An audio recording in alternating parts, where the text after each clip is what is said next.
Welcome to the IST Identity Talk, Paving the Way for Change. This is sponsored by the Offices of Career Solutions and Corporate Engagement, Inclusion and Diversity Engagement, and Development and Alumni Relations. Thank you for joining this session celebrating LGBTQ+ History Month, which is during the month of October. I'm Dr. Jocelyn Bennett-Garraway. I'm the Assistant Dean for Diversity, Equity, and Inclusion for the College of Information Sciences and Technology. The College of IST is honored to have with us today Lauren Boland. Lauren is a 2003 alumna of IST and the Senior Software Engineer for Motley Fool Wealth Management. She is here with us today to share her perspectives as a lesbian and transgender woman in tech. Thank you, Lauren, for joining us, taking time out of your busy schedule to share your perspectives and your journey and your experiences with the students, faculty, and staff of the College of IST and the Penn State community. Some housekeeping notes.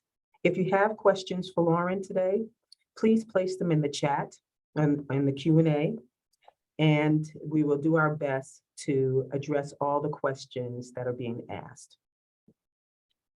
So why don't we begin to get to know Lauren. Lauren, I'd like for you to share your professional experiences, what drew you to the field of technology, and what excites you about technology. Thank you, Jocelyn. It's a pleasure to be here, by the way. Thank you for inviting me. I think that I've been interested in technology since a pretty young age. I feel like that's often a common thread for tech folks, but I'm old enough to be in sort of the generation where I remember there not being like the internet and computers in every household. And then I very vividly remember it happening. I was using computers probably around the age of 9 or 10, before the World Wide Web really existed. I love to tell this story to younger developers on my team because it doesn't matter how into tech some of these developers are, sometimes they don't know the old technology. And I was using computers and logging into bulletin board systems. They're called BBSs before the World Wide Web really existed. Go look that up if you don't know what those old sites are. But I'd always been interested in the way that a computer can communicate with just people around the world. I was always trying to find different ways to communicate with people, even as a kid. And really that translates into my interest now. And then, of course, when I went to college at Penn State, I drifted right toward technology majors and ended up in IST. In terms of my professional career, I'm kind of all over the place. I started off graduating Penn State and getting a job for a government contractor in the DC area. So you get a security clearance and you work on sort of government projects. I think early on in that career, I did sort of Linux administration jobs. I was what would be called a DevOps engineer now. That wasn't really a term, I don't think, back then. Did a lot of different database work. And then sometime around 10 years ago, I started sort of learning software development on my own. The particular path that I chose at IST, I didn't really do a lot of software development. I took the 2 or 3 prerequisite classes and that was it. So I learned on my own about 10 years ago, started creating my own projects, and then sort of asked myself, do I enjoy this more than what I've been doing? And should I try to find a job in this? And I think at that point, I was 14 years into my career, and I wasn't sure if I would be able to get a job that paid remotely close to what I had before. But I was lucky enough to find a job here at the Fool, and we affectionately call it the Fool. And I've been there for the last 7 years, and it's been a great experience. I definitely recommend career changes if you're thinking about it. Thank you so much for sharing your personal and professional journey and sharing your accomplishments during that time. I'd like to begin this discussion with a quote that you offered and appeared in Penn State Today. And I'm going to read it because I want to capture it appropriately. And I quote, "I think trans people and their identities are currently being used as political wedge in this country. And it's important for more people to know and understand that we're just people. Visibility of marginalized groups is super important towards progress. And I hope to provide some of that visibility." In looking at that quote and reading that quote, I was wondering, what experiences that you've had or have you observed have been challenges that you face during your personal and professional journey? Yeah, what a spicy topic.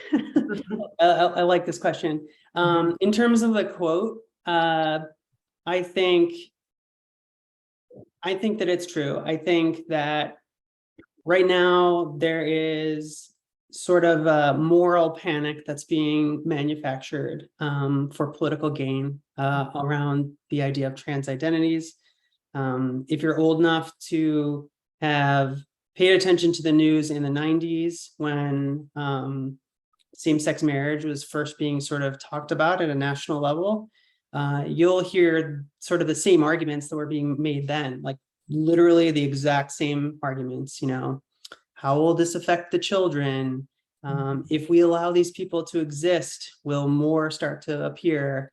And, I think it's a lot of it's a fear mongering, and I think it's for political gain. I think it's because of the midterms coming up, and it's kind of a big bummer. The reality is trans people and other queer people have been around forever, and I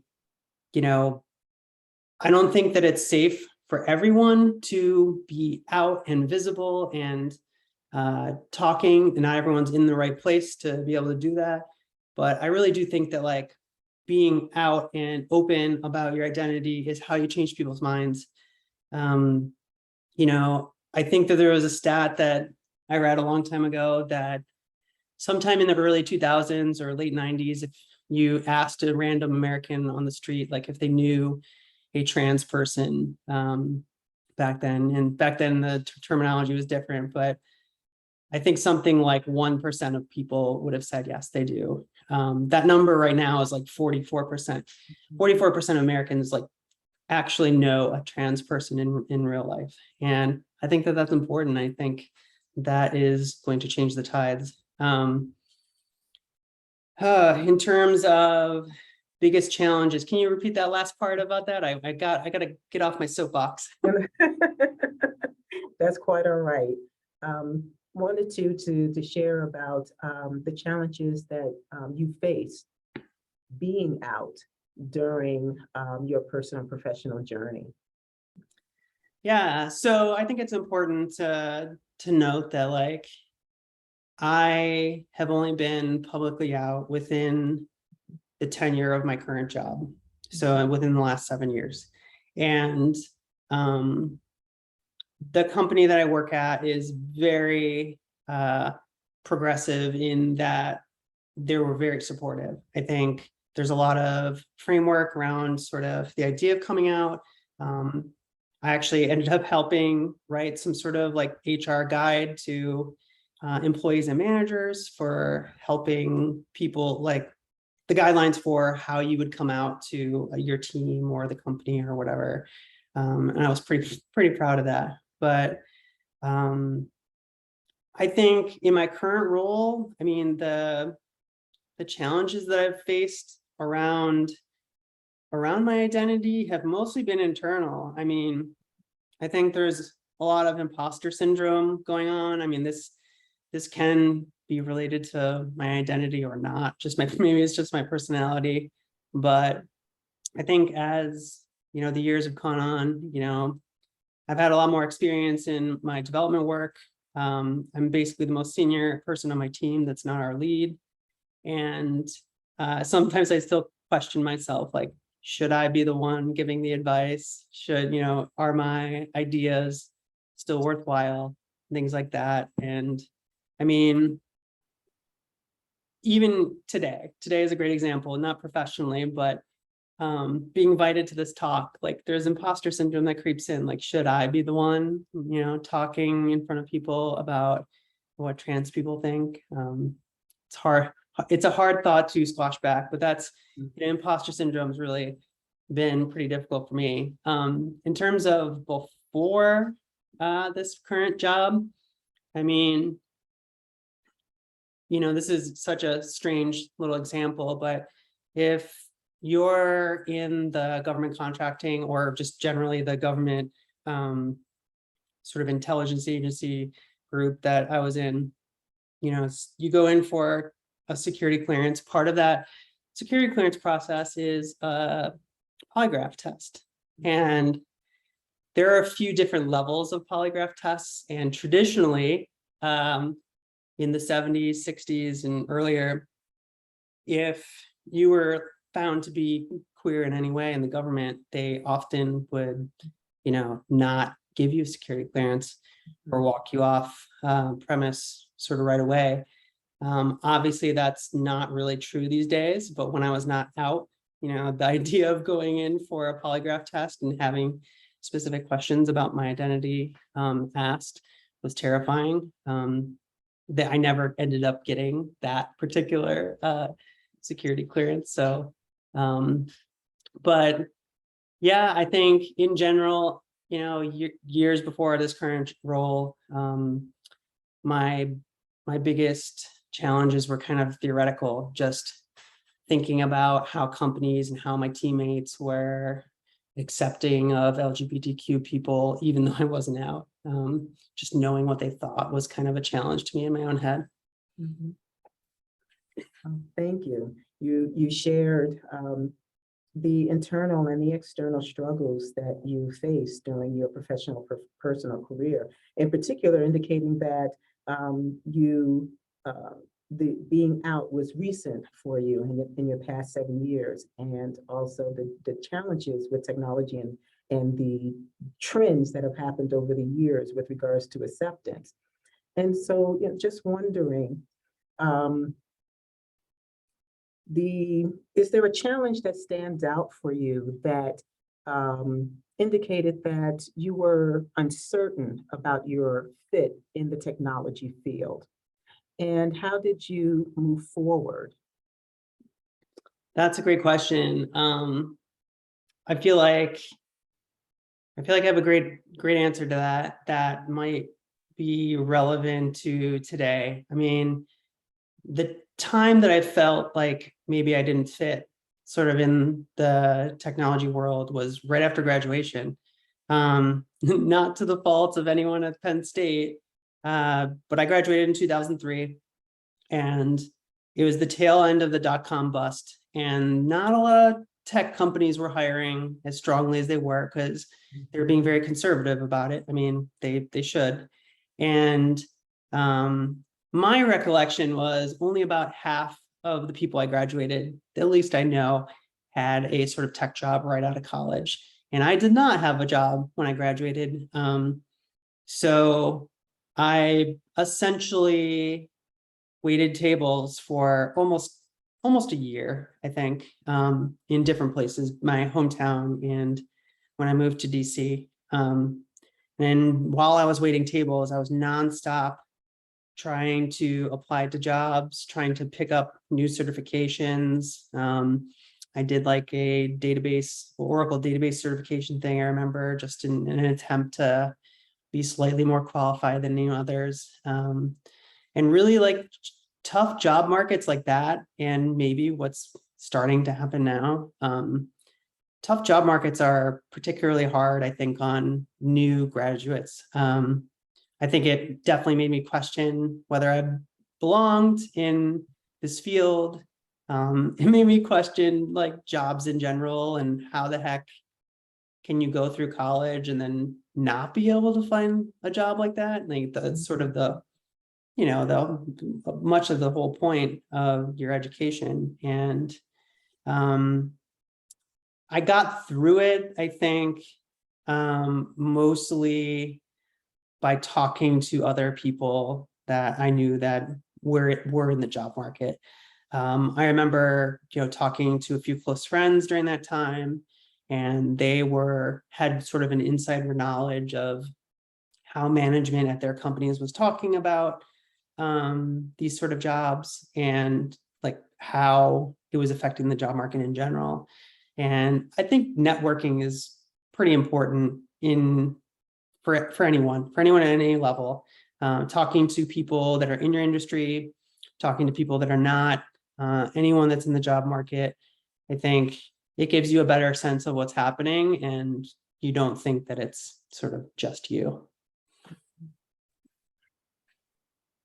So based upon what you just shared, can you talk more about how your identity influenced that process of your job search? Ooh, that's a great question. So again, I think since I was only out within the confines of my current job, so far it hasn't. I mean, I largely ignored that part of my life for a long time. And it didn't really play into my job search. Looking forward, though, I'm not trying to leave my company now, but I think about like when and if I might leave this position, where would I go? What would I look for?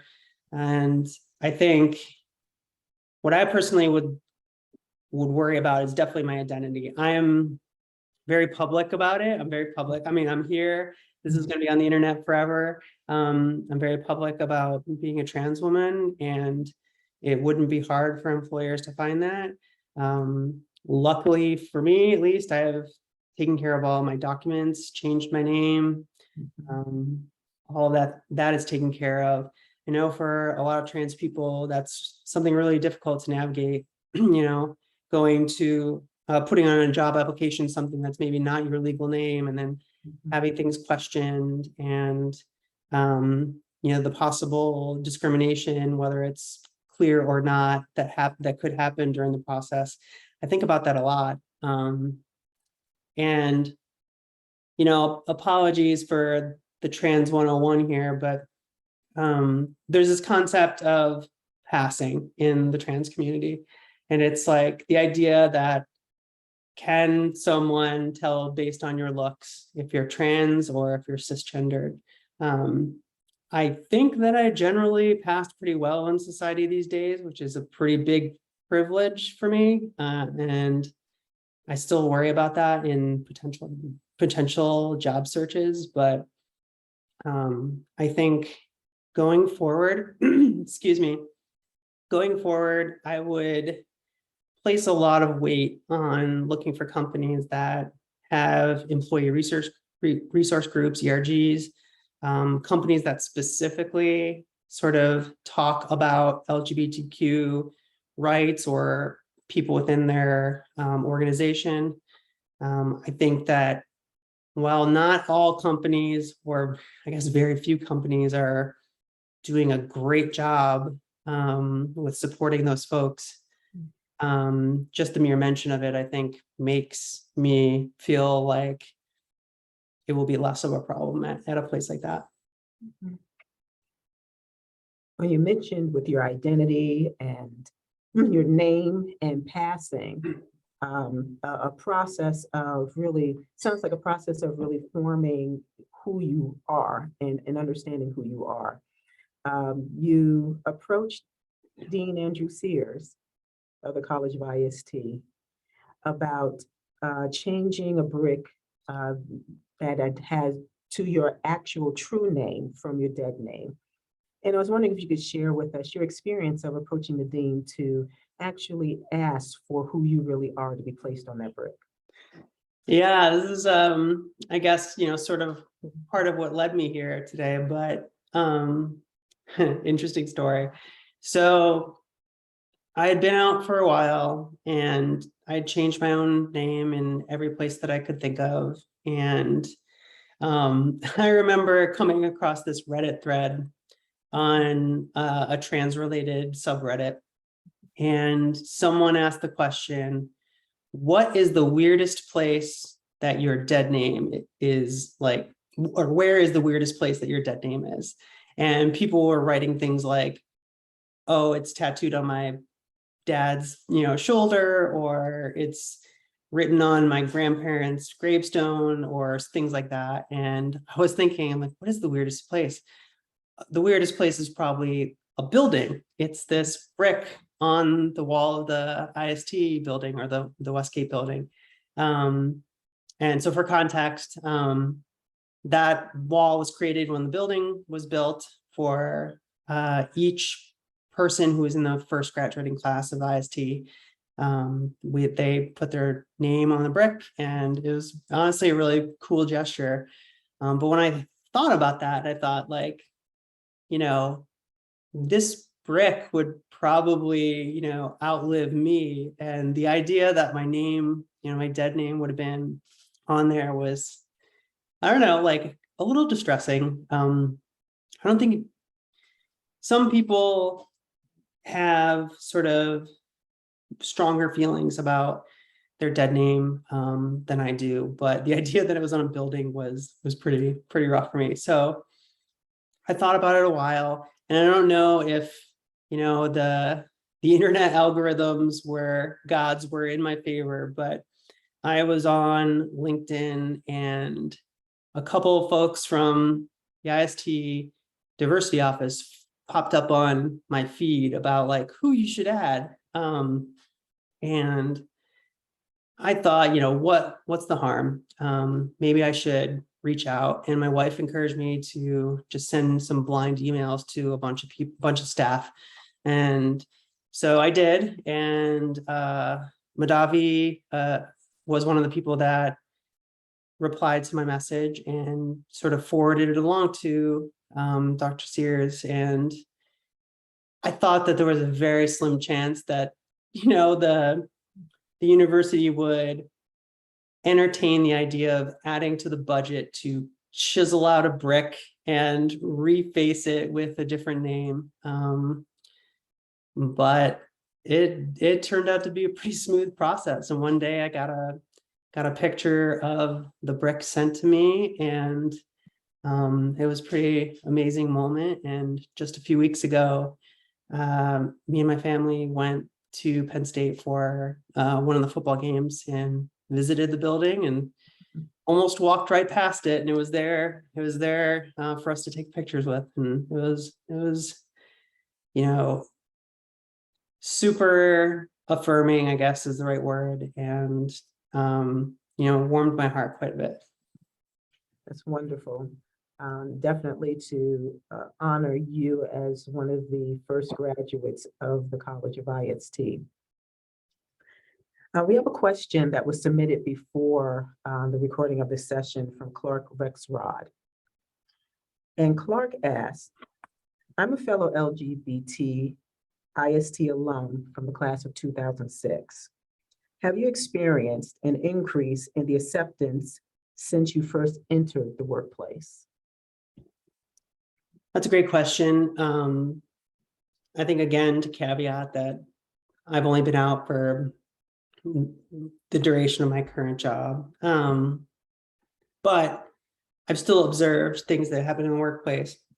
I think there's been a huge shift. I mean, in my opinion, especially in the last 10 years, lots of companies have, actively celebrated their diversity in many ways. One of which, being highlighting LGBTQ people. And, I want to say it's only within the last 5 years, but particularly a lot of tech companies are very interested in the idea of employee resource groups, which sort of, get people of the same sort of identity group to support each other in the workplace. And I think it's a great trend. So I think in general, the acceptance is increasing. I do, I do get the sense that some people think that any sort of diversity initiative in the workplace is not worthwhile, which is unfortunate, but I've seen the times, changing, and particularly with trans people. I mean, there's the, few moments in pop culture that have been, sort of listed as the sort of trans, I can't remember the phrase that they use, but essentially, I think Laverne Cox being on Time Magazine and Caitlyn Jenner being posted on one of the covers of another magazine was sort of this big push into pop culture of like, hey, these people are here and they're here to stay. And it's been a big shift since then. So yes, I've seen a lot of change in public perception. Mhm. What about in the corporate perception? We see the different populations highlighted in pop culture. I don't know if it's identified as it's cool or it's something that's accepted in media and entertainment. But what about in your life as a person that works in the field of technology and experiences that you've had? Yeah, I mean, I still, like I said, like I think corporate culture has definitely changed. I think ERGs are a big part of that, getting people more visible out there. I think with this is maybe only central to me, but within tech, I know that there's a lot more. I think there's a lot more acceptance going on these days. There's a funny to me stereotype of trans women being like much higher rate of programmers than the rest of the population, and that stereotype fits me, and I think it's funny, but I think the acceptance within businesses has definitely increased. I mean, at the beginning of my career, I don't think it was very uncommon to hear like a gay joke in the office. I think it's pretty unheard of these days to hear that in sort of a corporate culture, because it's not appropriate for the workplace. But so yeah, in short, yes, I've seen a big change, at least the last 10 years.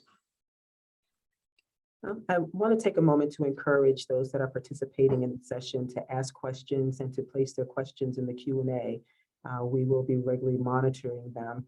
I see we do have one question that was already submitted. The participant asked, did you face any technical challenges when transitioning? For example, your name change and how it affected downstream systems. Oh boy.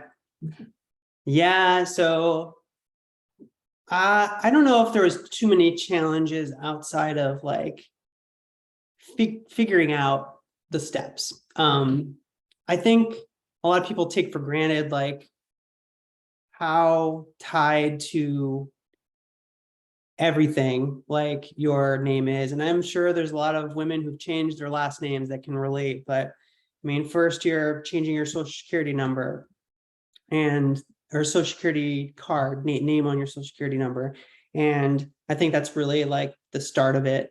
Then you have to use that to get a new license and change different documents.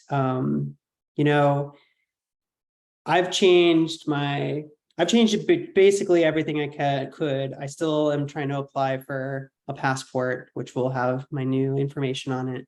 But that hasn't been a priority. One of the only things that I haven't changed so far is my marriage license. Me and my wife haven't seen, I don't know, I haven't really seen the need to do that. But it does bring into question, whether or not I should. I really hate to have to think about this, but like the idea that same-sex marriage isn't protected in this country fully and is possibly at risk.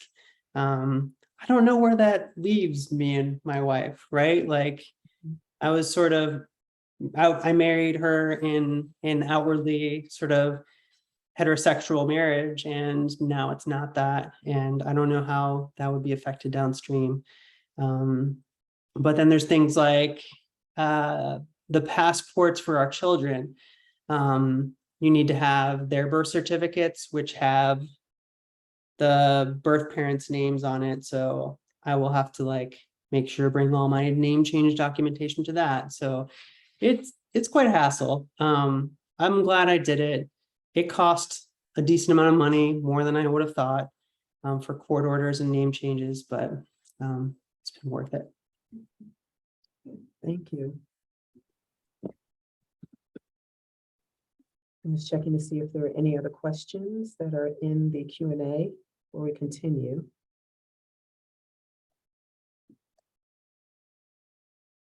It seems like the process, there are so many things you have to think about as you're making transitions through your identity, the task of the paperwork that goes into it, managing family in that process. What advice do you have for those that are thinking about the very things that you had to go through? What advice do you have for them to be able to maintain and sustain and be able to achieve even the things that you have achieved? Are you talking professionally or within the idea of transitioning? I couldn't quite tell. Both, because it seems like there are processes that happen in each area and they probably overlap. Yeah, I would say in terms of transition, boy, that's a heavy question. I mean, your support group is going to be everything. I was extremely lucky in that no family or friends sort of disowned me after I came out. I mean, if you were to tell 10 years ago me that happened, I would not believe you. But it is what happened. And, you know, with their support, I think it's been a lot easier. I also kind of stick by this one study that I came across, I think, a year ago. I love this quote. I feel like I'll be using it for the rest of my life. But there was a study done that said, if someone was coming to a big life change and they were trying to decide whether or not they should do it, and they had an idea that maybe it would be a 50-50 chance of this life change being a positive impact on them, or being successful, apparently 90% or more of people who took the plunge to do the change were happy that they did it, thought it was successful, thought it was beneficial. And I think that goes to show how much our brain prioritizes the fear of uncertainty and how ultimately it's fooling you. And, you know, yeah, I feel like if you're in that situation, you have to make the change. And, you know, what do I suggest people do professionally? I mean, I think especially for queer people, it's tough to say, but I think that it's important you look for companies that care about you, like are outwardly care about you, outwardly talk about LGBTQ people, talk about their rights, make sure they're included in their benefits, which is something I didn't think I'd have to think of. And I think that that's like half the battle, surrounding yourself with people that you love, people that support you, and finding companies that support you too. It's a big deal. You talk a lot about support and how important that is. What in Motley Fool helped you identify that that was going to be the place for you? Yeah, I mean, one of the big things that they put out in sort of their recruiting information is, you know, the idea of this word motley, which frankly, I didn't really know the full definition of until I came there. But the idea of, you know, the word motley sort of means like a group of lots of different people. I mean, the Motley Crew, you 80s rock fans, you know, Motley Crew of people is sort of what the company embodies. And I think that that was a great start, in my opinion.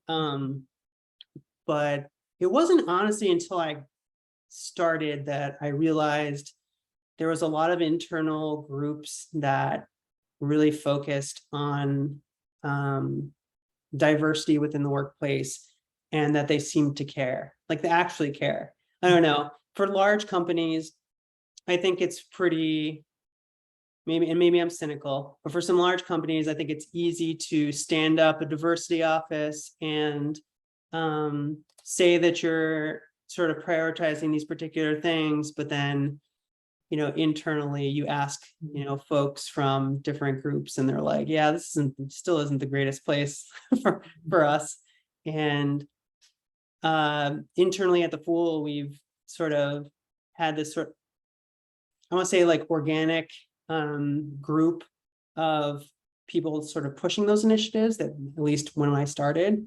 And a lot of internal private groups within the communications networks we use, like Slack, and lots of support in those fashions. I mean, once I found out that there was a group of, you know, queer folks that were all meeting up and talking and having, you know, talking about their experience at the Fool from that lens, like it was, you know, sort of magical.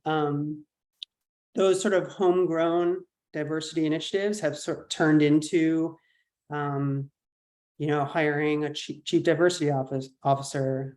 We have, you know, actual people that's their job. It's not just a side of desk thing anymore. And, you know, slowly over time, I've definitely come to really appreciate that about my company. Well, support is very important, and it's not uncommon for diverse populations to seek out support from those that look like them, and you're looking for that. But there's a question that has come in asking, what advice do you have for allies to best support the trans community, the LGBTQ plus community? That's a good question. I mean,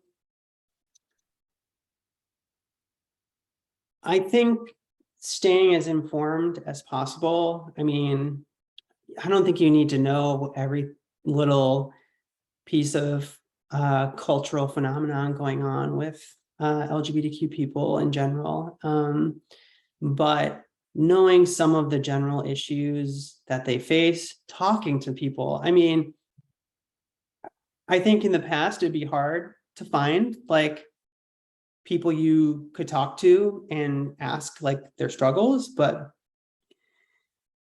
I think now it's almost impossible that you don't have a queer friend. You probably have someone trans in your circle of friends or family. Seek them out, talk to them, ask what fears they have, and keep an eye out on politics. I mean, like you mentioned at the beginning, I think it's sad but true. There's so many laws being proposed or passed that affect trans people. And I actually forgot to add this to the beginning part. I often think that, I often wonder to myself, like comparing now and when I was a kid, when I was a kid, trans people weren't weren't visible a lot. You know, the only trans representation was like in Rocky Horror Picture Show, or I mean, Silence of the Lambs, which is awful representation. And it wasn't really talked about. You know, people didn't talk about it in schools. Arguably they don't now, but so comparing that to now, where, you know, the topic of trans people is out there and a lot of people are supportive, but now our government is starting to actively legislate against these kids, mostly kids right now. I'm trying to think, like, as an adult, what's worse, you know, being completely invisible or having adults like basically say that, you know, you're not worthwhile and we want to make laws that don't support you. I think it's the latter. I think now is worse in some ways, but anyway, back to the original question, what can allies do?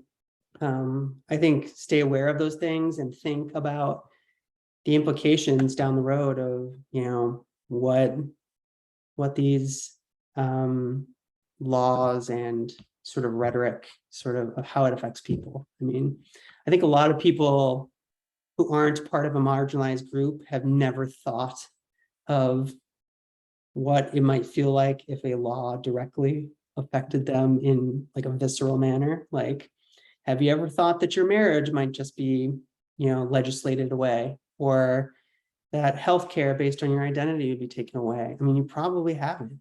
So, Yeah, it's a lot to think about, a lot to process, a lot to understand. yeah, absolutely. We have another question that's come in really based on a lot of what you shared. How did you find the resources for the name legal changes you made? It seems this was a lot, cumbersome. And were you able to find any support, financial or guides, groups, etc., for the legal changes you need to make? That is a great question. So I think a lot of the organized support for trans folks, including healthcare, is sort of,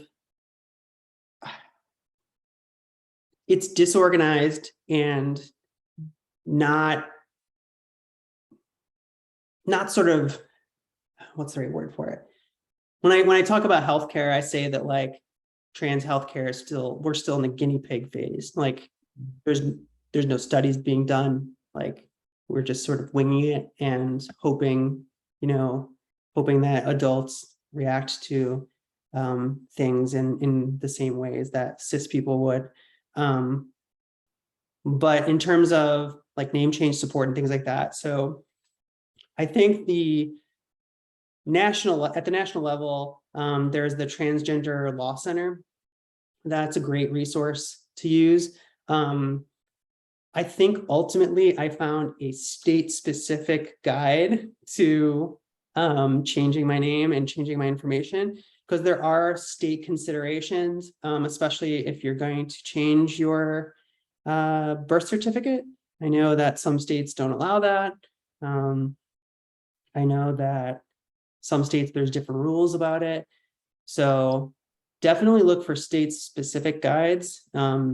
I think the Transgender Law Center has like a resource for that splinters out to the different states, but I have to double check.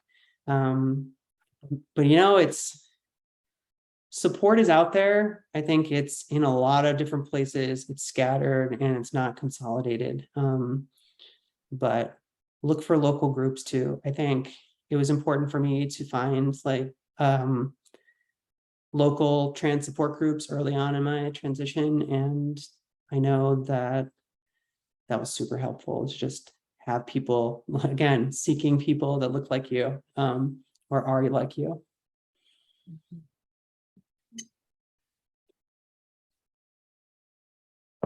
Just taking a few moments to check to see if there are any other questions in the chat. And yes, we have one that's quite personal. Sure. And it's about your relationship with your wife. And don't know if you would like to answer the question. Oh, I see it. I see it. I'll answer. So the question is, this is quite personal, but was your wife aware of your identity prior to getting married? And the answer is no. The answer is no, she was not aware. I think it's taken a long time to sort of get comfortable. I'm not even gonna say get past it, because I can't speak for her. But to get comfortable with the fact that I withheld sort of part of myself from her before getting married. My answer to her, and I guess my answer to you, is that I didn't think that I would ever have to reveal it. I thought that I found someone I loved and I could just live the rest of my life as an apparent cis man. And, my brain told me otherwise. And eventually I sort of cracked and realized that I couldn't do it anymore. And it was probably the scariest moment of my life, I think, to come out to her, because I didn't know what was going to happen. But in short, the answer was no. She did not know. You've been through a lot of transitions, personally, your relationship, your family, work, education, and wondering, what has these experiences taught you? What have you learned personally throughout this journey up to the point of where you are right now? I think change is good. I think, you could use this metaphor for my gender transition or anything, but I think the idea that someone is going to be the same for the rest of their life is silly. And I think as humans, like, we're meant to change. Personally, as a society, things are supposed to change. Like, we're a very fluid, type of creature. And I think that I've learned that change is okay, frankly, and change is where the exciting parts of your life are. And, I think a lot of people are afraid of change, but I so far look forward to it. Change is a part of growth, and change is a part of expansion. And so we all go through changes. And it's important that we recognize that as you're teaching us today. We have another question that's come into the chat. You've mentioned ERG groups. Are these led by your employer? And are employer-led, or are they employee-led or created? Looking for ways these can be incorporated and highlighted at Penn State. Yeah, it's a great question. So I don't know if this is how it works everywhere, but ERGs, I think, are typically facilitated by the organization that you're in, like supported by, but they are almost entirely run by people of that particular demographic. And usually there's either one sort of executive board member or a group of people that serve as a board of the ERG. I think it's helpful to set goals for your ERG, whether it be talking about like particular ways of outreach to employees or events that you want to have, for informational reasons. But I think it's super important that it's employee led. I know that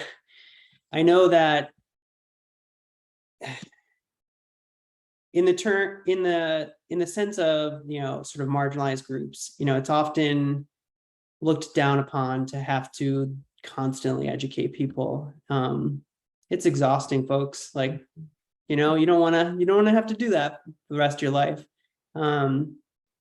I think in an ideal situation, ERG board members are compensated in some way for their time. And it's not just like, hey, adding another layer to your job. But they're going to have the best knowledge of what's going to help those people.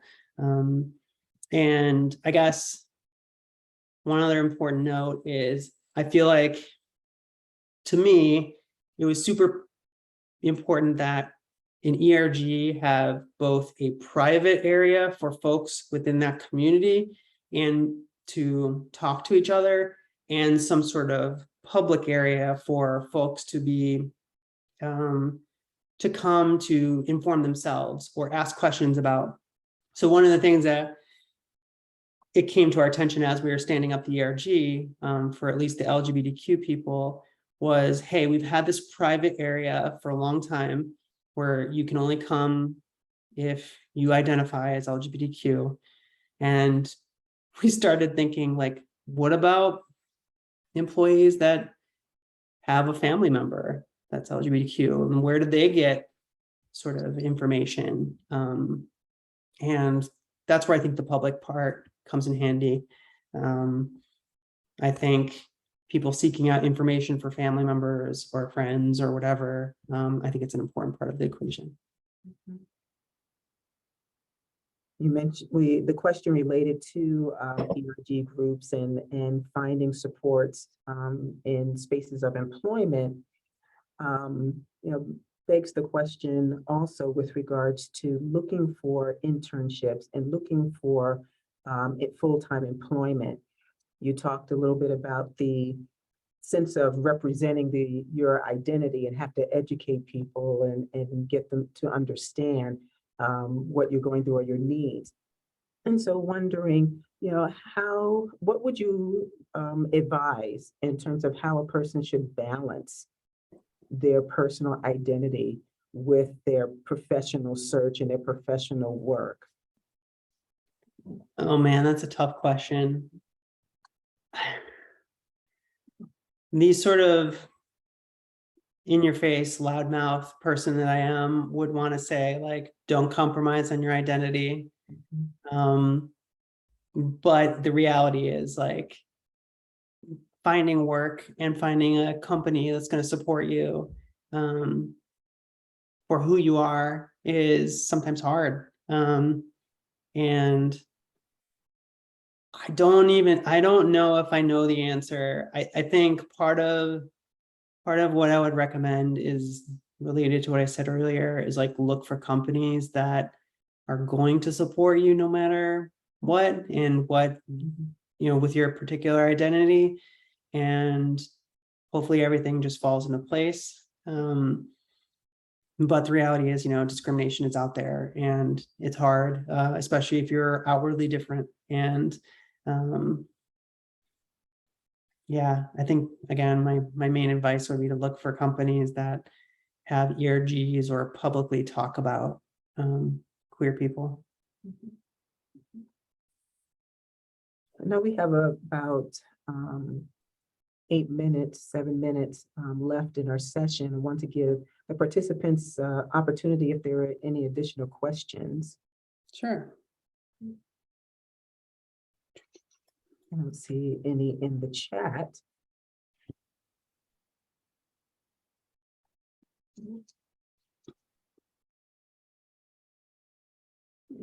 Well, how would you recommend, Lauren, institutions, employers talk about diversity and the value of diversity in the workplace, in the academic place? Yeah, I think that is a common question these days. And I think what's interesting about it is some people might think that the idea of promoting diversity in the workplace is some sort of progressive, pie in the sky idea, and that it's maybe not worthwhile. I think that they're missing some obvious business benefits to diversity in the workplace, which maybe says something about why they're dismissing it. But anyway, I think some of the obvious business benefits are out there. I mean, if you have a group of people, let's say you have a group of all white men and they're the entire company, they're not going to be able to attract a customer base that's anyone but white men if they don't know what other people are looking for. You don't know what you don't know about demographics that aren't you. So having people on your team that are different from you and different from the next person makes your team stronger and makes them smarter. And I think that people miss that part of the equation. It's not just about equal representation, although that is definitely historically something that needs to happen. But it's a better business move. And I think people completely miss that. And especially in this day and age with tech companies that are trying to market to all different kinds of segments, you need to have people on your team that know what they're talking about for that particular segment of people. So I think that's what I would say. I think it's important in ways that people don't realize. I know we're coming to the close of our time. And Lauren, I want to give you the opportunity to share some final thoughts of what you want us to take away from this experience and this time with you. Oh boy, final thoughts. I hadn't thought about that.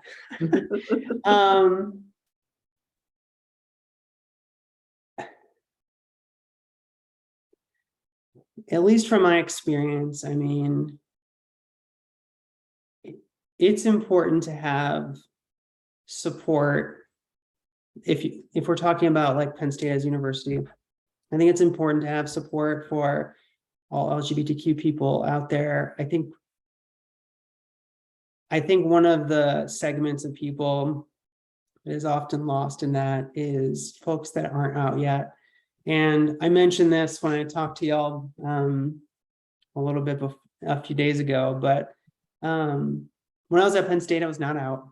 And I don't know what kind of support systems there were for queer people back then. I wasn't specifically looking for them, but I think that it's important to advertise those things so that people, when they're ready, have a place to go. And I think, in general, queer people or trans people specifically you don't know what people are going through. People have different, I mean, you could say this about anyone, but you don't know what people are going through. Be compassionate, ask questions if you think that person's open to it, and try to understand. I mean, I think there's a lot of experiences that I've probably had that people might not understand or might think are silly or things not to worry about. But they've been big deals in my life. And I think it's important to sort of lead with empathy in most people's situations. Thank you so much, Lauren. Thank you for spending time with us today. Just want to point out that in the chat, there are some resources that have been indicated, some links for people to go to for more information and support. On behalf of the College of IST, Lauren, I would like to thank you again for sharing your journey and your personal and professional experiences. Thank you for paving the way for the LGBTQ plus community, and in particular, paving the way for all of us. This is something that involves all with regards to diversity. When we pave the way for everyone, we are ensuring that diversity, equity, and inclusion is at the forefront of every issue, and in particular, the technology world. Thanks to everyone who participated. Thank you for your questions and being present for this session. and want to encourage you to attend future identity talks. Please look for more information on our next identity talk, which will be diversity in consulting, and that will be held November 16th. Final thank you. Thank you again, Lauren. Thank you, Jocelyn. Thanks for having me.